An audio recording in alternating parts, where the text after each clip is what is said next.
É com grande honra que eu faço a abertura do nosso seminário de recursos trabalhistas em foco. E para fazer essa abertura, nada mais, nada menos do que o ministro Cláudio Brandão vai nos brindar aí com um tema muito importante, especialmente após a reforma trabalhista, que é uma análise do depósito recursal, especialmente sobre o aspecto do seguro garantia judicial. O ministro Cláudio Brandão, ele é doutorando em ciências jurídicas pela Universidade Autônoma de Lisboa, ele é mestre em Direito pela Universidade Federal da Bahia, professor convidado da Escola Nacional de Formação e Aperfeiçoamento de Magistrados, professor convidado da Escola Judicial do TRT da 5ª Região, membro da Academia Brasileira de Direito do Trabalho, membro da Academia de Letras Jurídicas da Bahia e tem diversas obras escritas, especialmente, eu indico aqui, a reclamação constitucional no processo de trabalho e a reforma do sistema recursal trabalhista. Doutor Ministro Cláudio Brandão, é uma grande honra tê-lo, a palavra é toda sua. Professor Helisson Mies, é um prazer novamente estarmos juntos por intermédio dessas novidades da tecnologia, né? Nós que estamos vivenciando esse novo momento no Brasil, e para contribuir, evidentemente, com essa discussão em torno de um dos temas mais atuais em termos de processo do trabalho no Brasil, que é o preparo recursal.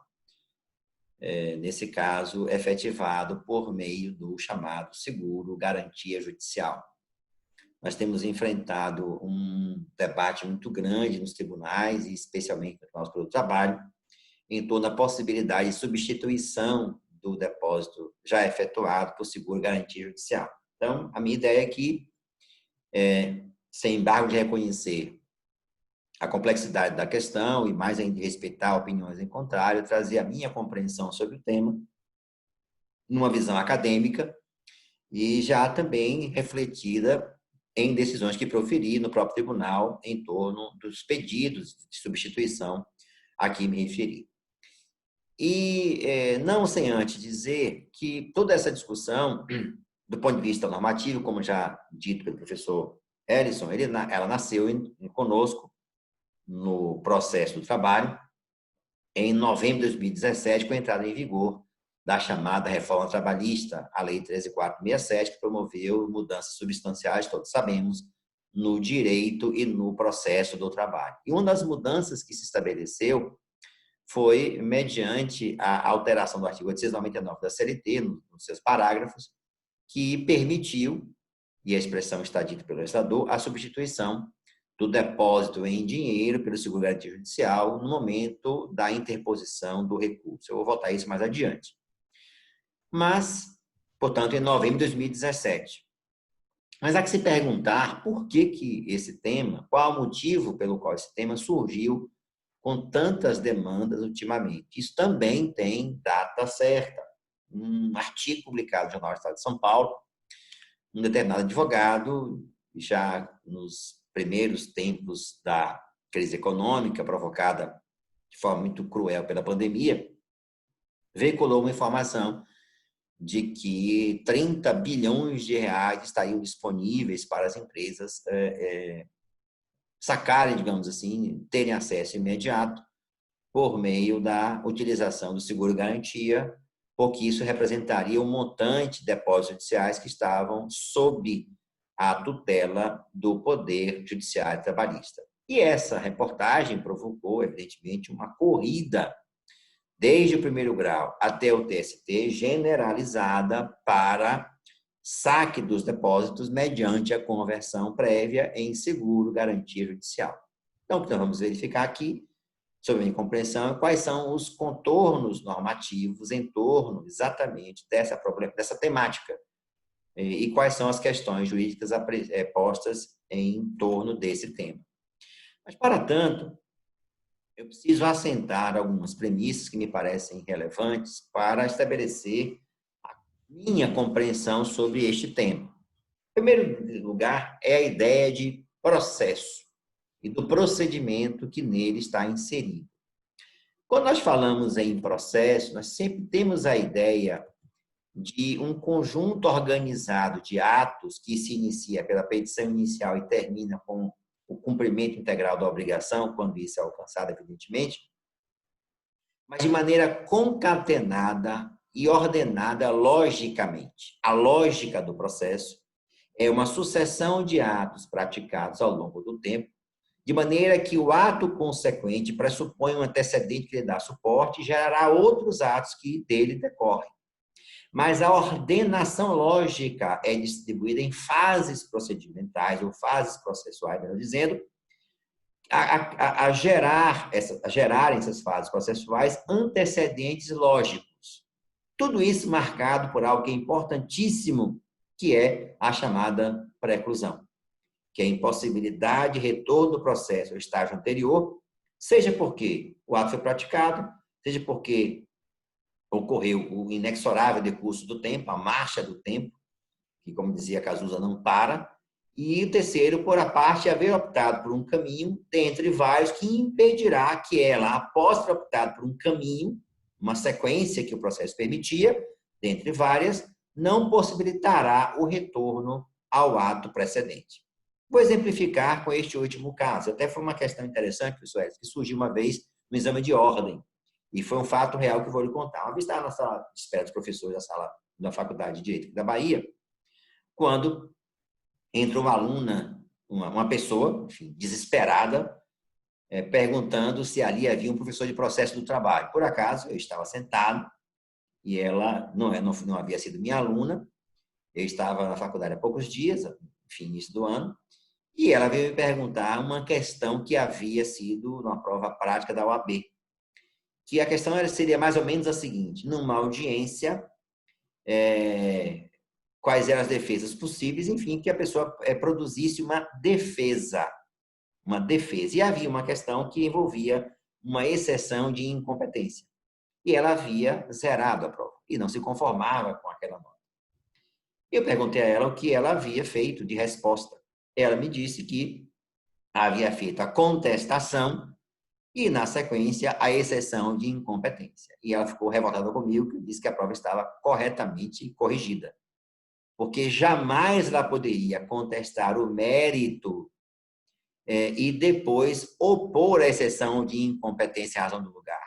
Que, ao contrário, uma defesa exclui a outra. Se ela havia optado por excepcionar a competência do juízo, que era relativa, ela estava admitindo a competência, ou melhor, se ela havia optado por contestar o mérito, como se tratava de uma exceção de incompetência relativa, que, portanto, era prorrogável, ela não poderia ofertar depois a exceção de incompetência, porque havia preclusão lógica. Ela ficou comigo revoltada, saiu da sala chorando, com raiva de mim. Eu disse, infelizmente, a correção está correta e a nota está corretamente atribuída, porque não há como se aproveitar uma contestação quando, uma exceção de incompetência, quando alguém contesta o mérito de e era numa audiência. E esse é um exemplo da preclusão lógica. Quando a parte tem vários caminhos que o procedimento permite e ela opta por um, eu quero enfatizar isso que é muito importante, professor Ellison, para a questão do pós-recursal que adiante veremos. Quando a parte opta por um caminho, ela abre mão das possibilidades que o sistema lhe oferece que são decorrentes do caminho alternativo. Isso verifica em vários momentos do processo. Um outro exemplo, a chamada unirrecorribilidade. Se a parte interpõe um recurso, por exemplo, de embargos declaratórios, opõe embargos declaratórios, não pode, ato contínuo, ato simultâneo, interpor recurso do mesmo tema sobre o qual ela está opondo embargos declaratórios. E há vários momentos que o processo trilha essa alternativa. E, no nosso caso, marcado, além da preclusão, que é um instituto que é comum ao processo, que impede que se retorne ao momento anterior, também pela regra da nulidade, do prejuízo evidente, lá dos artigos 794 seguintes da CLT, mas que não vem ao caso agora. Mas eu quero deixar como primeira ideia assentada nessa minha observação a compreensão de que o processo reúne uma ordenação lógica de atos, segundo a qual o processo segue etapas e marcadas pela sucessividade de atos e também pela preclusão, que fará com que não se possa retornar ao estágio anterior, uma vez estando feito já na etapa seguinte. Isso é inexorável, salvo se houver a anulação do ato na situação excepcional do processo em que ele retornará à etapa anterior. Aí nós temos as fases postulatória, a fase instrutória, a fase decisória, a fase recursal e a fase executória. Cada uma dessas etapas do processo fará com que, estando, por exemplo, na fase instrutória, não se possa retornar à fase postulatória. Uma vez contestada a ação, não pode mais o autor alterar o pedido formulado na petição inicial, que compromete a defesa, salvo nos casos que a própria lei admite.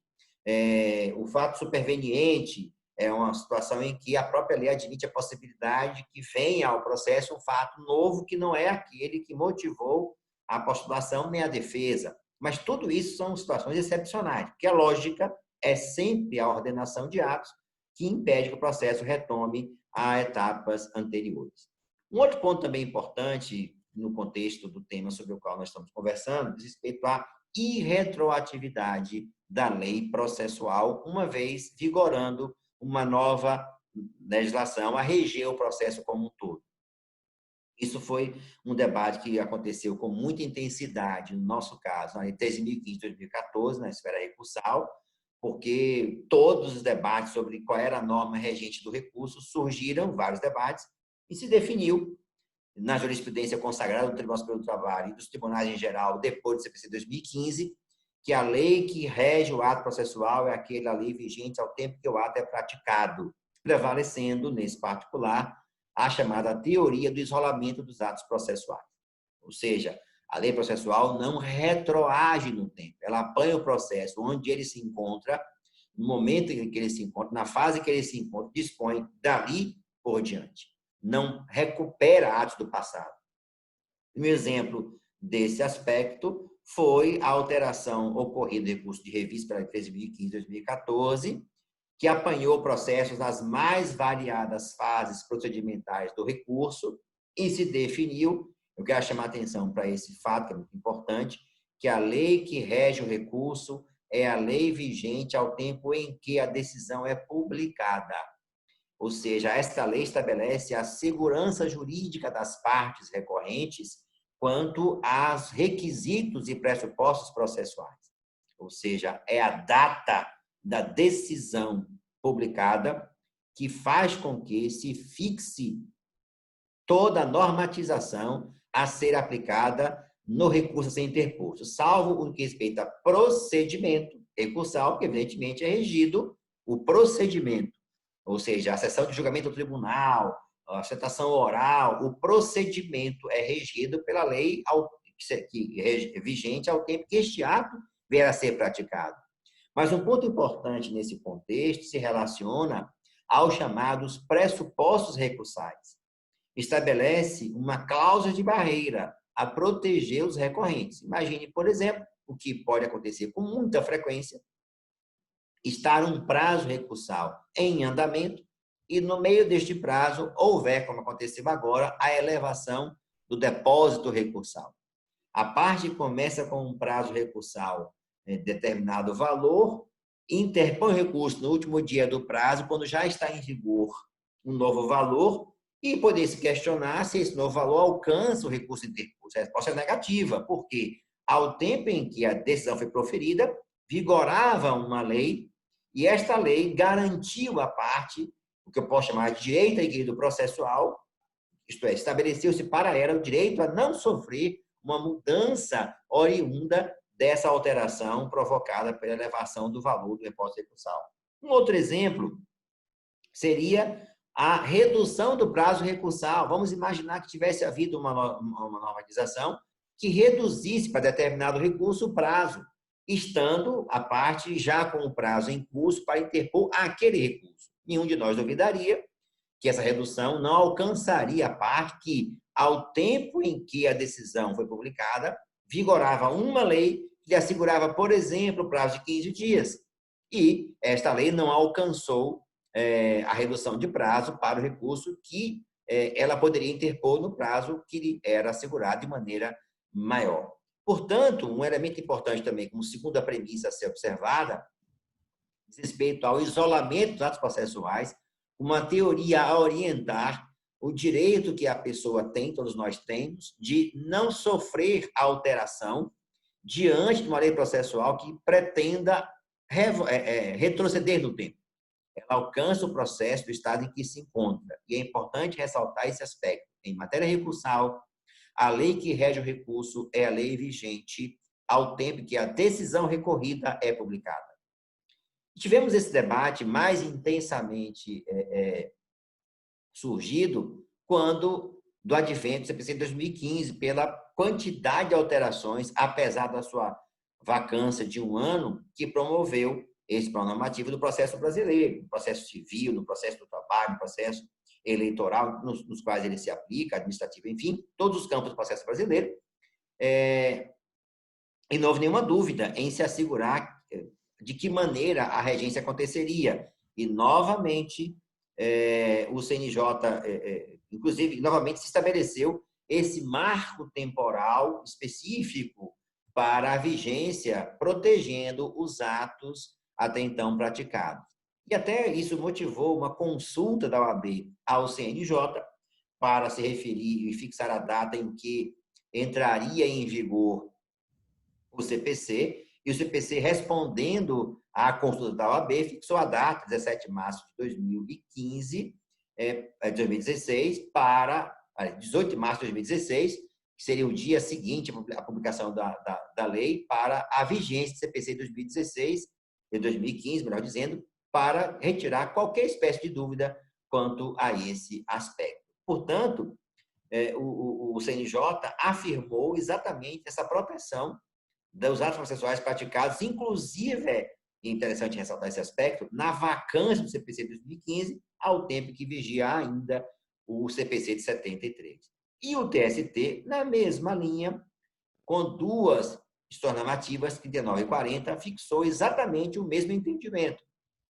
As normas procedimentais e processuais aplicáveis do CPC de 2015 ao nosso processo começariam a vigorar em 16 de março de 2016. Ponto.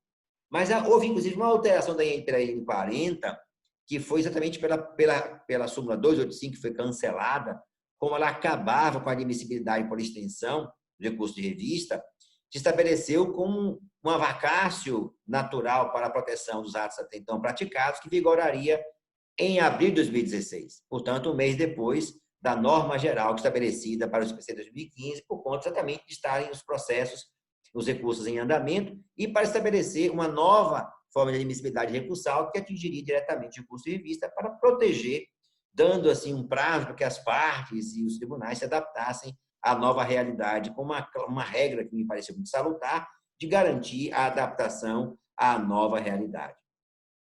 No STJ também não foi diferente com relação ao CPC 2015.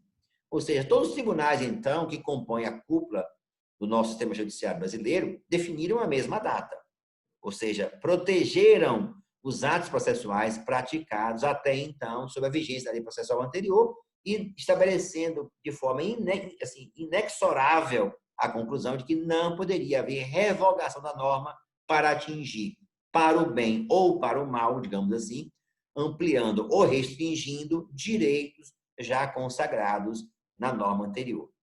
E esse debate é muito candente, por exemplo, com a ampliação, com a mudança dos prazos para serem contados em dias úteis, que era uma regra mais benéfica para o recorrente no processo do trabalho. O tribunal disse, não há que se aplicar a norma porque para beneficiar a parte que fosse, porque, na verdade, o prazo já estava em curso, já estava iniciado com a decisão publicada.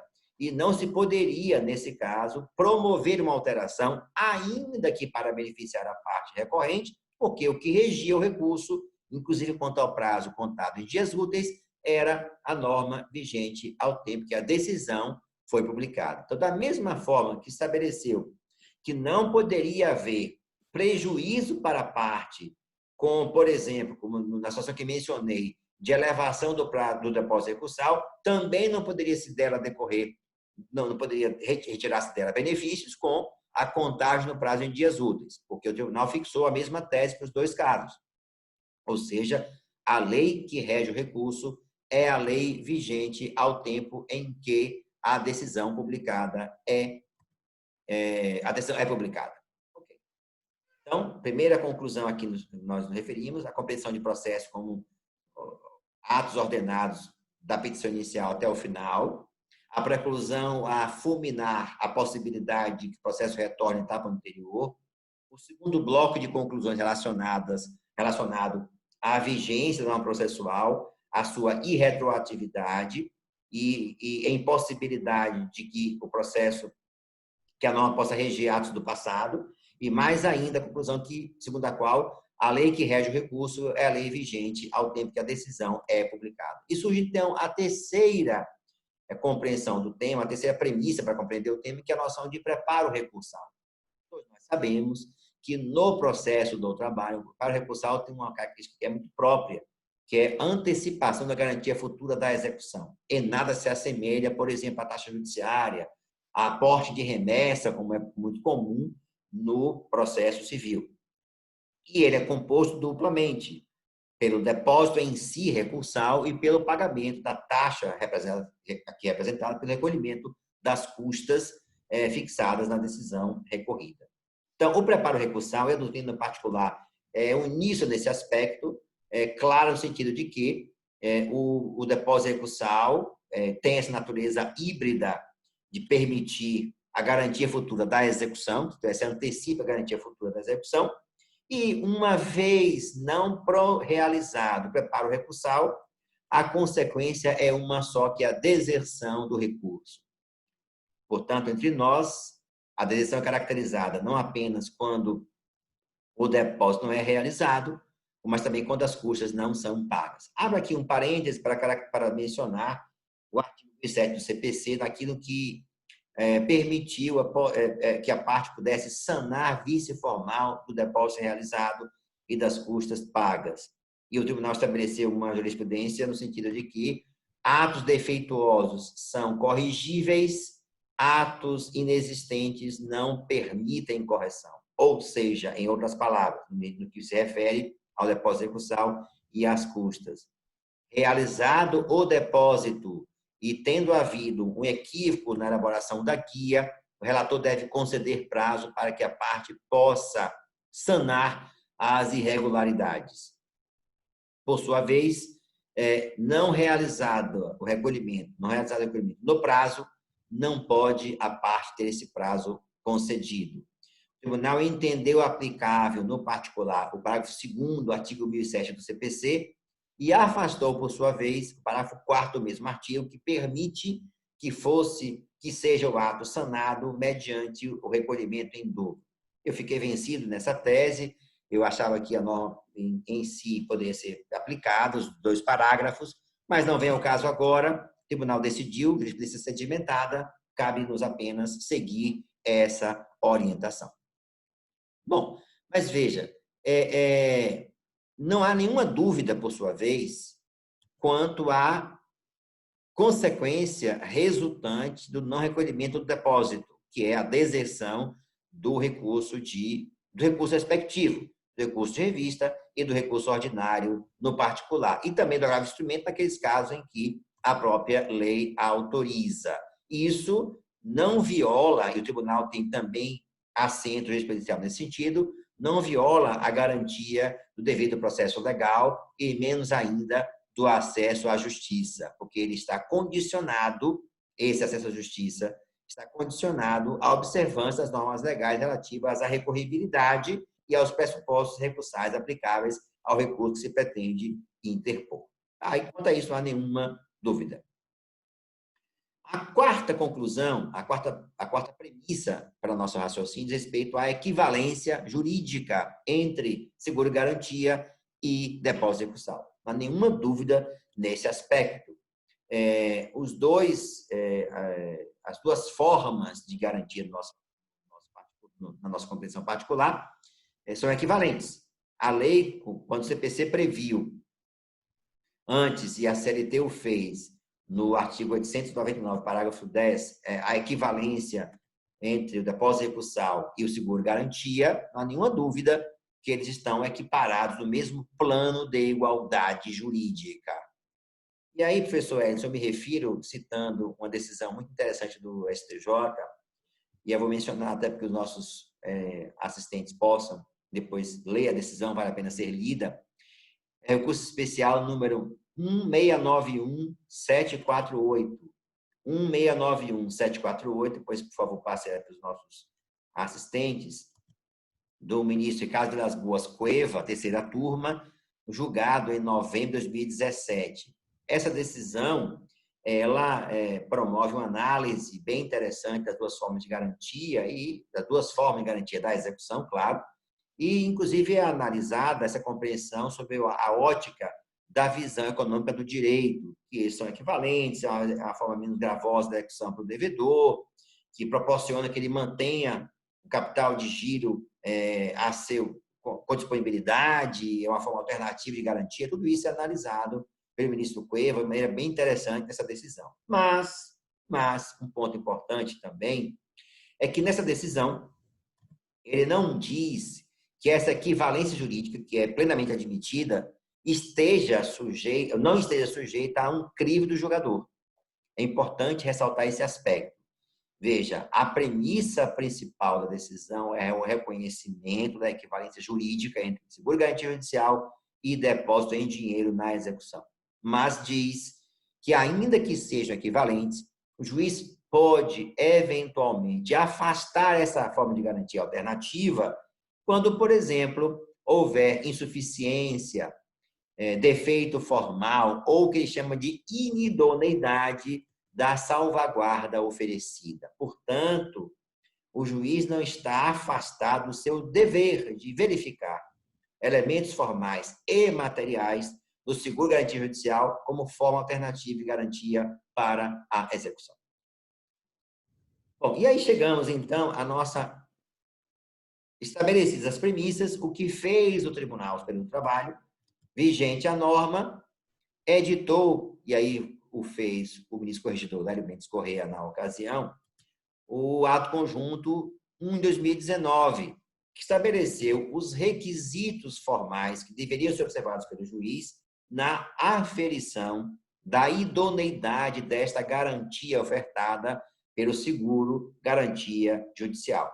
Entre elas, não vou ler o ato, até porque seria desnecessário, mas entre elas, por exemplo, a cláusula de renovação obrigatória para que se possa manter a garantia efetiva, inclusive após o prazo da própria apólice para a garantia da execução. Garantia de, por exemplo, que o seguro continuar em vigor mesmo quando o tomador não houver pago o prêmio, nas datas convencionadas, como estabelece a circular SUSEP 477/2013.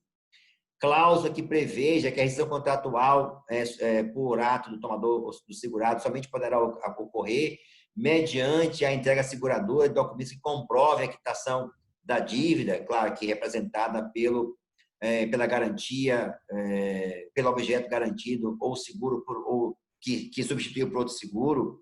Cláusula que estabeleça, por exemplo, forma de atualizar monetariamente o valor da garantia. Tudo isso o juiz deve observar quando recebe o pedido para que seja a penhora em dinheiro, que é a principal forma de garantia da execução trabalhista, em 99% dos casos. Nós sabemos que a obrigação de fazer em nós é rara, uma parte dos casos entre nós é a obrigação de pagar em quantia certa, e o juiz deve observar para verificar se a garantia de fato é idônea.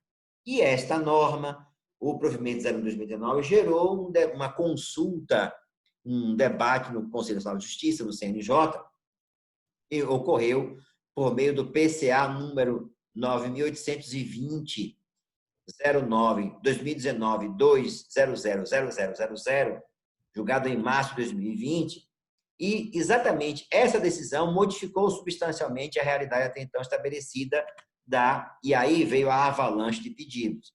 Que essa decisão analisou, eu quero frisar esse aspecto que me parece relevante, professor Edson, analisou a competência legiferante, aqui entre aspas, da corregedoria. Examinou esse ato na perspectiva da atividade normatizadora da Corregedoria Geral e afastou a validade do ato do dispositivo que condicionava a substituição posterior, a aquiescência do credor, por entender, e estou me referindo ao que diz a decisão, que esta norma invadiria a competência exclusiva do juiz da execução, no momento em que o corregedor-geral estabeleceria um procedimento a ser observado, como norma que repito, em todos os casos. Isso foi afastado. Então, o CNJ analisou a norma do ponto de vista da possibilidade de ser hereditada pela corregedoria. Não entrou nos detalhes da jurisdição, mesmo porque o CNJ, como todos sabemos, não tem competência em matéria jurisdicional. O que fez o CNJ afastou o artigo 7º por entender que era ilegal, mas ilegal não a norma em si, mas a edição de norma pelo Corregedor-Geral, porque afastava o CPC no particular, que estabelece que é o juiz da execução que deve, então, verificar a presença dos elementos formais e materiais alusivos a essa forma de garantia. E um ponto importante também, bom, e aí veio, o debate se estabeleceu. E vamos, então, nos encaminhar para as conclusões sobre o nosso tema. Primeira delas, é possível aplicar-se essa norma de forma retroativa? Resposta, inexoravelmente, não.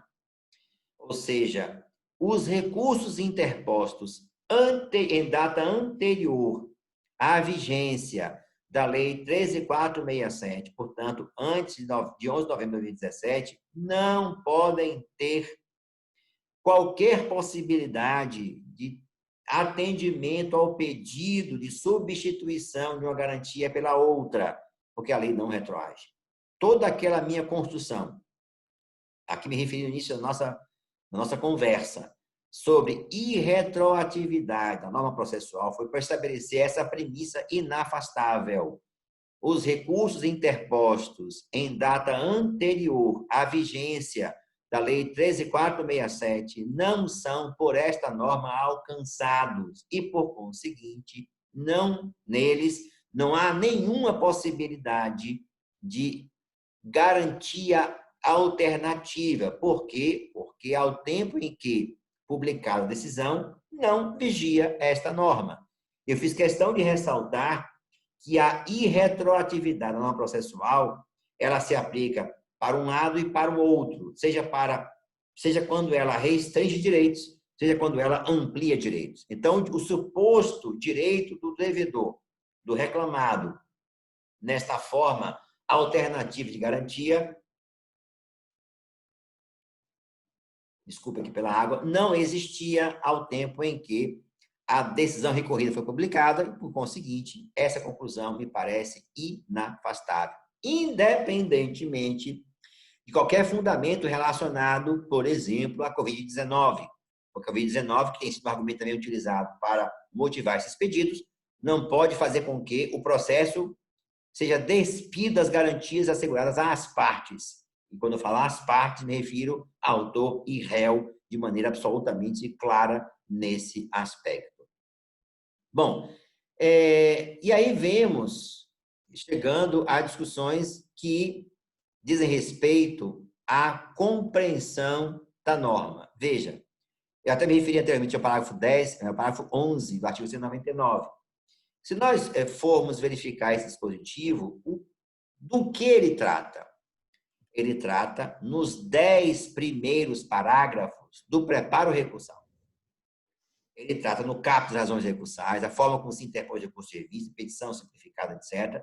Mas nos 10 parágrafos ele trata do preparo recursal. Fala sobre guia, fala sobre valor. E ao discorrer em 10 parágrafos sobre o depósito, sobre o preparo recursal, no 11º parágrafo, parágrafo 11, ele trata de uma alternativa, e aí vem a minha divergência, professor Edson, com relação à possibilidade de substituição posterior, no ato da interposição do recurso. Por isso que eu falei em preclusão lógica. A meu sentir, o empregador tem 2 caminhos a seguir quando o recurso será interposto, quando ele vier a interpor o recurso. Ou ele opta pelo depósito em dinheiro, e o juiz analisará o pressuposto recursal à luz das regras pertinentes ao depósito de dinheiro, vai examinar a guia própria, o valor próprio, a autenticação da guia, os dados da guia, número do processo, os dados formais, etc. Se houver, inclusive, possibilidade para sanar o vício formal, ele concede de logo. Mas ele examinará o preparo recursal, e me refiro ao juiz de primeiro grau, em relação ao recurso ordinário, e me refiro também ao recurso de revista, no caso que o presidente do tribunal é vice conforme a norma regimental específica. Ou seja, ele examina o preparo recursal pelo depósito de dinheiro à luz das normas que regem o depósito de dinheiro. O empregador, por sua vez, pode, no conseguinte, todavia, optar por um segundo caminho. Ou seja, ao invés de fazer o depósito de dinheiro, ele substitui uma forma pela outra, seguro, garantia judicial. E o juiz, então, mais uma vez, se debruçará sobre as normas que regem esta forma de garantia. Isto é, ele exclui a possibilidade de analisá-la sob a ótica do depósito de dinheiro e analisará sob a ótica do seguro e garantia. Mas, uma vez optando o empregador pelo primeiro caminho, que é o depósito de dinheiro, veja, a preclusão é lógica. Ele não pode agora retroceder para permitir que depois possa aquela forma de garantia ser substituída por outra, que ocorreu a preclusão lógica e que se consumou quando ele, de fato, praticou o ato, recolhendo o depósito recursal ou recolhendo ou contratando o seguro-garantia. Porque nos dois casos, o preparo recursal constitui pressuposto objetivo de recurso ordinário de revista. Então, o juiz analisará o pressuposto à luz dessas duas, digamos assim, linhas, trajetórias que o processo lhe permitirá. Mas, uma vez admitido que tenha sido o recurso ou negado seguimento ao recurso, abre-se um novo caminho para o processo, mas ele não retornará à etapa anterior. Quando ele retornaria, por exemplo, vamos imaginar que o juiz negasse a possibilidade de que a parte recorrente contratasse seguro-garantia. Ela recorre dessa decisão para o Tribunal Superior do Trabalho, se for, ou regional, quando for o caso. Ou seja, o preparo recursal é o objeto do próprio recurso. Evidentemente, o tribunal se debruçará sobre essa norma, sobre esse recurso, dirá, vamos imaginar que é possível que seja contratado o seguro-garantia, retornará à fase anterior, o juiz então fará nova admissibilidade, e o recurso então seguirá o seu caminho, o Tribunal Regional julgará o método recurso de vista, no recurso ordinário. Mas veja, a grande questão que me parece que tem sido objeto de debate muito grande é substituir em momento posterior.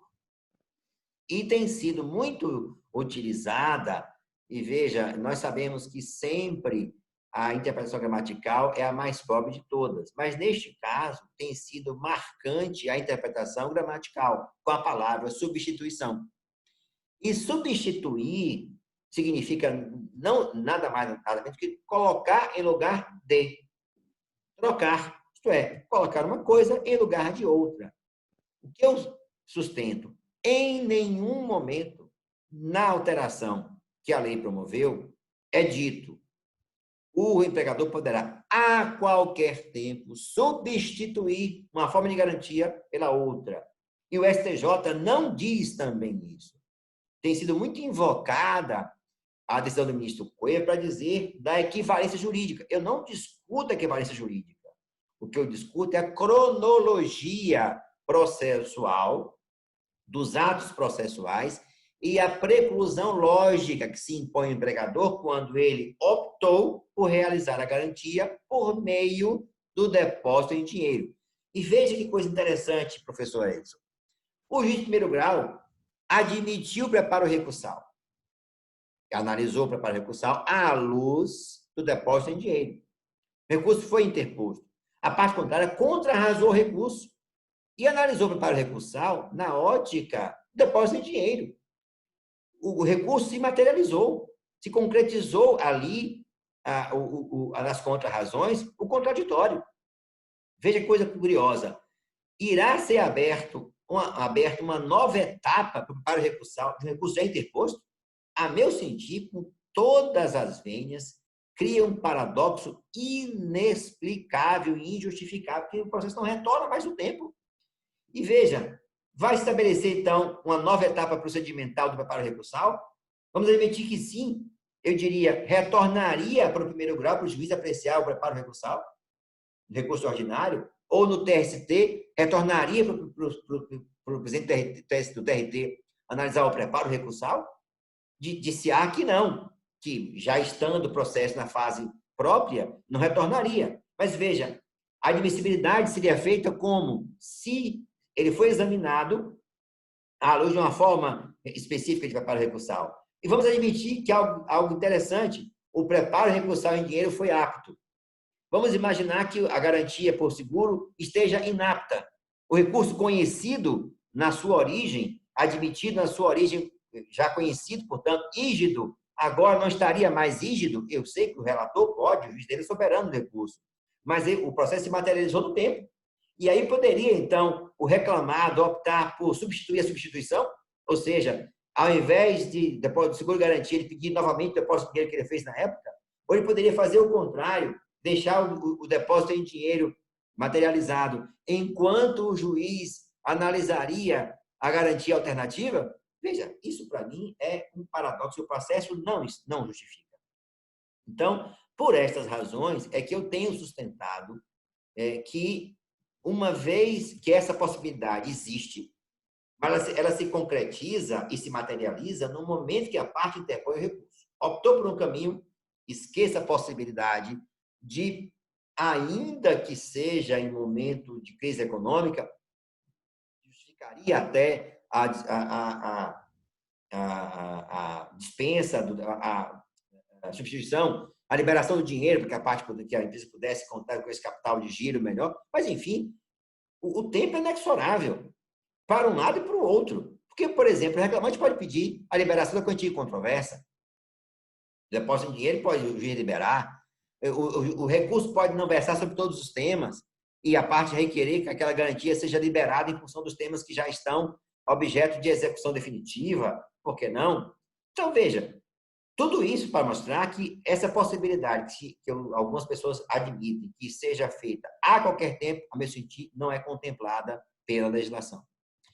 Mas veja, ainda que nós admitíssemos que tudo isso não é verdadeiro, que essa possibilidade existe, vejam que o próprio CNJ, ao remeter a soberania dessa matéria para o juiz da execução, ele deu ao juiz da execução a competência para examinar os pressupostos da garantia alternativa. E vejam, o CPC, que criou essa forma de garantia alternativa, estabelece vários condicionantes para isso. O primeiro deles, a primazia do interesse do credor na execução. Artigo 797 do CPC.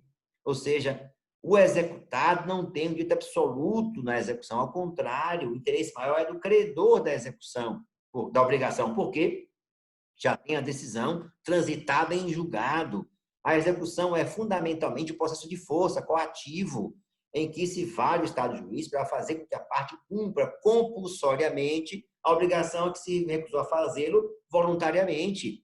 Por isso que ela estabeleceu, estou falando do CPC, não estou nem falando do crédito alimentar, estou falando do credor, por exemplo, de uma dívida hipotecária, de uma dívida civil, de uma dívida empresarial, enfim, e que ele é regido por um princípio que o protege, o processo de execução, protege o credor, no artigo 797. Mas, seguindo mais adiante, o próprio CPC diz que quando a penhora, quando o executado indica outros bens, o juiz deverá ouvir o exequente.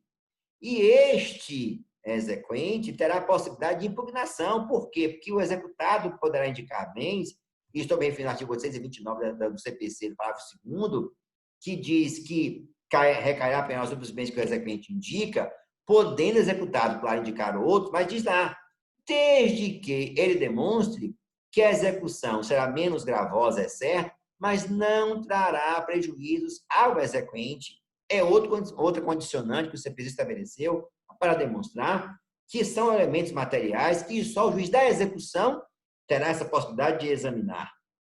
Mas veja, mais ainda, o artigo 805, que trouxe aquela norma por muitos comemorada, que a execução se faz pelo modo menos gravoso ao devedor. Claro, quando se pode fazer por vários meios, Mas diz lá o parágrafo único, desde que não traga prejuízo ao credor, ao exequente.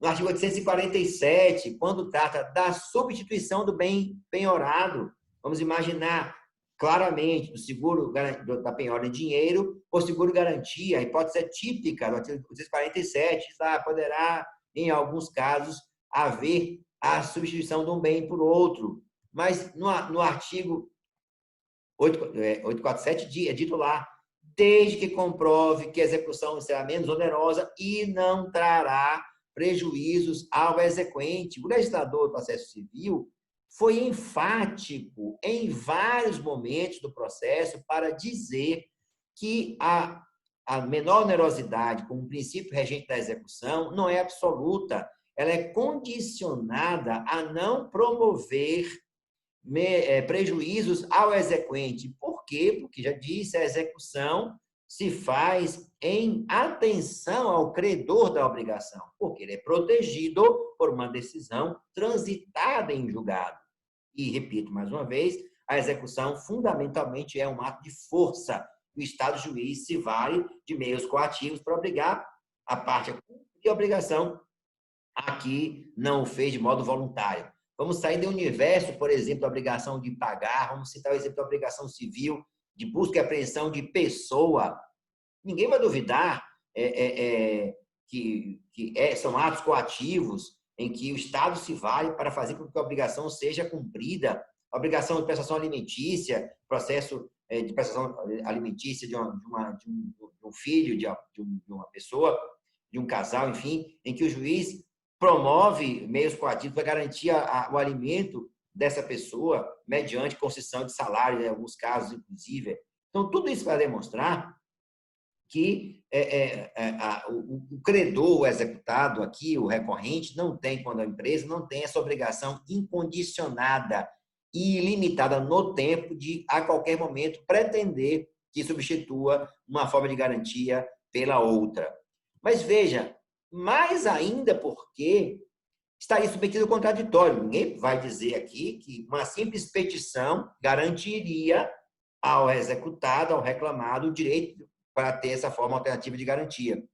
E pode, inclusive, vejam, teve muitos casos, professores, que eu recebi petições, e aí não vai nenhuma crítica, é uma constatação, do setor bancário. E eu lhe pergunto, qual é a crise que vive o setor bancário brasileiro hoje? Ao contrário, os dados mostram sempre atividade lucrativa. Isso não é uma crítica, é um fato social constatado. Então, veja, o modo menos gravoso da execução está condicionado a prejuízo ao exequente. Nós tivemos casos, não agora mais, por conta do ato de 2020, o ministro Hélio Bentes, 2019, que havia apólices sem vinculação a processos. Então, uma apólice não tinha sequer vinculação a um determinado processo, era a mesma apólice em vários processos. E não se sabia sequer se havia garantia apta e idônea para comportar todo o valor daqueles processos em conjunto. Houve casos até de fraude no estado de São Paulo. Uma empresa se especializou em seguro e garantia judicial. Quando se foi verificar, a empresa era formada por capital 90% pertencente a uma determinada empresa que era apenas subscrito. E essa empresa que tinha a capital majoritário era uma sociedade limitada com capital de R$10 mil integralizado, ou seja, garantia de capital nenhuma para aquele seguro que ela pretendia. E outros casos mais graves, que sequer havia matrícula na SUSEP. Tudo isso a demonstrar que o ambiente de fraude, infelizmente, ainda persiste em alguns casos. E o juiz da execução, e não, veja, o ministro do Tribunal Superior do Trabalho vai ficar numa fase cognitiva, onde ele vai examinar fatos e provas relativos à garantia, forma de garantia, elementos da garantia judicial. A meu sentir, não. Então, com todo respeito a quem pensa em contrário, aqui na minha crítica é apenas uma divergência acadêmica, que sustento que, primeiro, a equivalência é possível, não há nenhuma dúvida. A equivalência jurídica é possível, não há nenhuma dúvida. No momento da pós-recursal, ela se oferece ao recorrente no momento em que o depósito, o recurso é interposto, regida a lei, regido o recurso pela lei vigente ao tempo que o recurso, que a decisão é publicada. Na execução, o juiz poderá deferir? Pode deferir, observadas as regras alusivas a, primeiro, menor onerosidade do devedor, mas condicionada à inocorrência de prejuízos ao exequente. Portanto, afirma em conclusão que, mesmo na execução, não há um direito absoluto do devedor em substituir uma garantia pela outra. Ele pode sim ofertar a garantia, mas caberá ao juiz da execução examinar a presença de todos os elementos formais e materiais dessa forma de garantia e, se for o caso, rejeitar. Por essa razão, entendo que não cabe, por exemplo, mandado de segurança contra a decisão do juiz que nega a garantia, por entender que ela não é idônea. Porque não há um direito líquido de certo. Há um direito, sim, a essa forma de garantia condicionada à forma, à observância de elementos formais e materiais que estão na lei. O juiz, ao examinar a lei aplicável ao caso, e eu me refiro também à norma, que é a circular SUSEP 477, entender que não estão presentes e, por essa razão, indeferir o pedido. E, ao fazê-lo, exercerá a jurisdição a que se referiu o CNJ e, com isso, não estará de forma alguma passível de qualquer represária ou reprimenda, seja na esfera jurisdicional, seja na esfera administrativa. E eu quero ressaltar esse aspecto, professor Edson, já para em conclusão, agora sim, definitiva, porque tem sido muito comum discussões envolvendo, por exemplo, abuso de autoridade, ou que estaria o juiz se insurgindo contra uma decisão do CNJ. Eu quero ler uma passagem da decisão em tela, que diz mais ou menos o seguinte, eu vou ler a decisão. A relatora conselheira mencionou o seguinte, que era possível, na execução, haver essa substituição, observada a parte final do artigo 147 do CPC, aspas, desde que comprove que será menos onerosa e não trará prejuízos ao exequente. E continua, ora, trata-se aqui de juízo fático probatório a ser exercido pelo juiz condutor da execução à luz de circunstâncias de cada caso concreto, circunscrito à reserva de jurisdição, não podendo ser suprimido de forma geral e restrita por órgão com atribuições exclusivamente administrativas. Portanto, o CNJ não afastou, não retirou, ao contrário, legitimou e reforçou a competência única e exclusiva do juiz da execução para decidir na execução sobre o pedido de substituição de uma garantia pela outra. E na etapa recursal, a meu sentir, o momento é único, que é quando da interposição do recurso.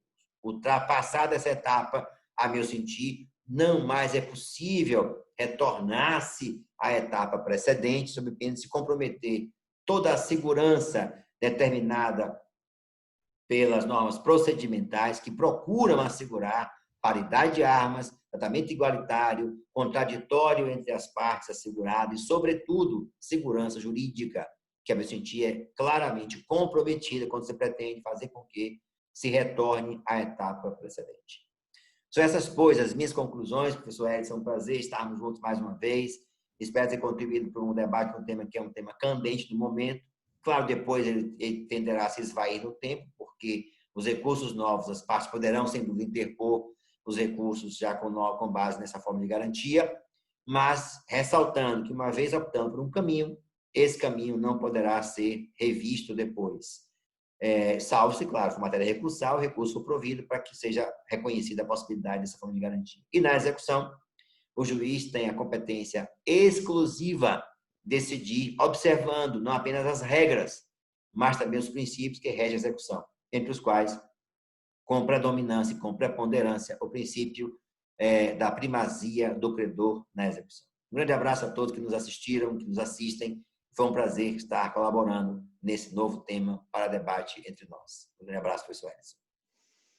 Ministro Cláudio, sempre muito esclarecedor as suas palavras, trazendo aí de forma simples um tema que, como você disse mesmo, tem trazido muita discussão e sobre diversos aspectos, né? E aqui me permite fazer algumas ponderações. Estava aqui analisando a fundamentação que o doutor trouxe, especialmente sobre esse aspecto da preclusão. Porque quando a gente analisa a sistemática do seguro garantia judicial, agora introduzido, evidentemente, aí no depósito recursal, a gente não pode esquecer que o seguro garantia judicial ele nasce lá na fase de execução, propriamente dito, que é o que o CPC fala. Só foi trazido para o depósito recursal porque, como o próprio doutor disse, ele é uma garantia de uma futura execução. Então, a análise dele, inicialmente, me parece, tem que ser feita lá na fase da execução mesmo. E há um diferencial que às vezes não se fala, e o Dr. Volney, desembargador do TRT da 13ª Região, ele traz isso de forma clara, que quando a gente vai analisar a garantia executiva aqui no processo de trabalho, há uma diferença substancial com o processo civil.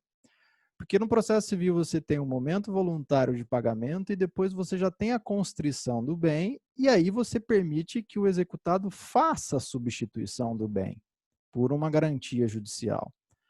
Aqui no processo do trabalho, quando se faz a citação do executado, já faz a citação para ele nomear bens ou para ele garantir o juízo, hoje em dia, inclusive, com seguro garantia judicial.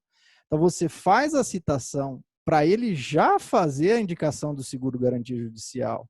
E se ele não fez a indicação naquele momento, me parece que, como o doutor disse mesmo, a opção que ele teve, o momento que ele teve foi aquele. E não pode ser diferente lá no depósito recursal, que, como eu disse, tem que seguir a mesma lógica da fase executiva. Tá? Esse raciocínio daria para a gente complementar dentro do que o doutor disse ou não? Claro, eu até não mencionei, mas eu tinha até que olhando a pesca do dispositivo que é mencionado, também mencionei o artigo da CLT 882. Exatamente por isso. Veja, para mim, a citação provoca, em nosso processo, várias consequências para o executado. E são consequências, a meu sentir, que se consolidam num único momento, mas elas são sucessivas logicamente. O oficial de justiça cita o devedor. E uma vez citado o devedor, surge para ele a primeira alternativa: pagar a execução, pagar a dívida, quitar a obrigação, cumprir a obrigação. Se exaure a obrigação naquele momento e o processo tenderá ao seu final, excetuadas as eventuais diferenças e despesas acessórias. Segunda alternativa, ele pode garantir a execução. Garantia de execução se faz hoje, e garantia de execução, veja, na verdade, não quer dizer tão somente senão depósito da quantia correspondente, apresentação do seguro-garantia e indicação de bens a penhora.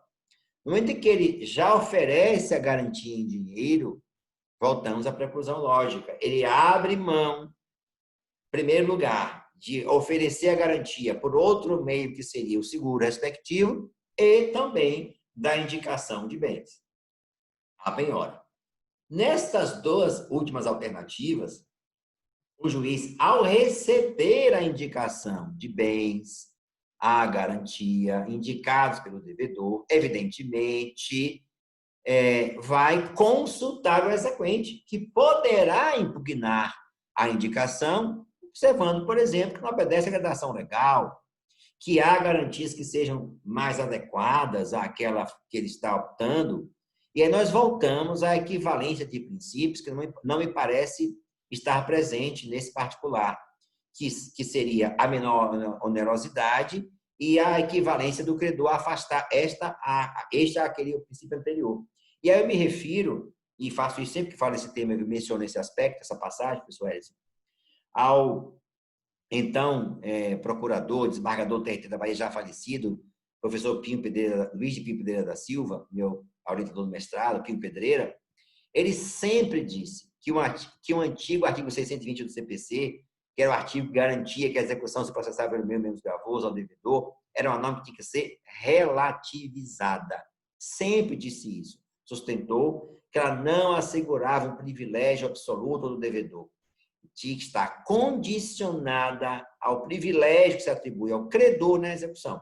O que era um debate meramente doutrinário, não era a posição do TST, repito, destaco, agora virou norma positivada. Ou seja, o CPC, e nós estamos falando, quero insistir nisso, de uma execução de dívida civil. Vamos imaginar duas empresas disputando um processo judicial civil. E se discuta isso. Veja, a credora tem o privilégio a ser assegurado a ela, porque o CPC assim o diz. Ela pode impugnar o bem a penhora indicado para dizer que há uma outra forma de garantia da execução que seja mais efetiva. Que não se pode esquecer de um princípio que rege a execução, que é a efetividade dela, como norma fundamental do processo brasileiro, no artigo 4º do CPC 2015. Então, veja, tudo isso é demonstrar que se essas premissas devem estar presentes na execução civil, mais ainda se acentua quando a execução é de dívida alimentar, seja ela civil, seja ela trabalhista. Por quê? Porque o credor trabalhista, o credor de dívida alimentar, não pode esperar no tempo. Imagina nós estejamos falando aqui de uma pensão alimentícia que o devedor ofereça, ao invés do pagamento da garantia em dinheiro na execução civil, um outro bem que seja o seguro condicionado a cláusulas que limitam a efetividade da execução. Nenhum de nós aceitará essa garantia. Por quê? Porque está se falando aqui no alimento, na subsistência do alimentando. Mas por que essa lógica não é a mesma quando nós voltamos os nossos olhos para o processo de trabalho? Que o crédito alimentar, a garantia, a natureza jurídica é a mesma nesse aspecto. Então, são esses paradoxos que me parecem insustentáveis quando se olha a norma apenas por um viés, destoando o seu contexto.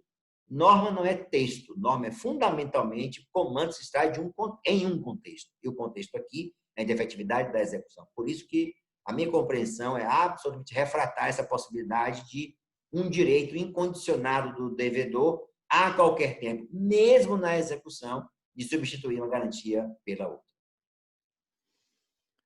Ministro Cláudio Brandão, então eu que novamente aqui agradeço a sua participação neste evento, já deixando aí a dica para vocês que o ministro Cláudio Brandão vai participar do nosso curso de recurso, falando aí dos principais erros do recurso de revista, uma temática também bem interessante e nessa visão sempre esclarecedora que ele nos traz.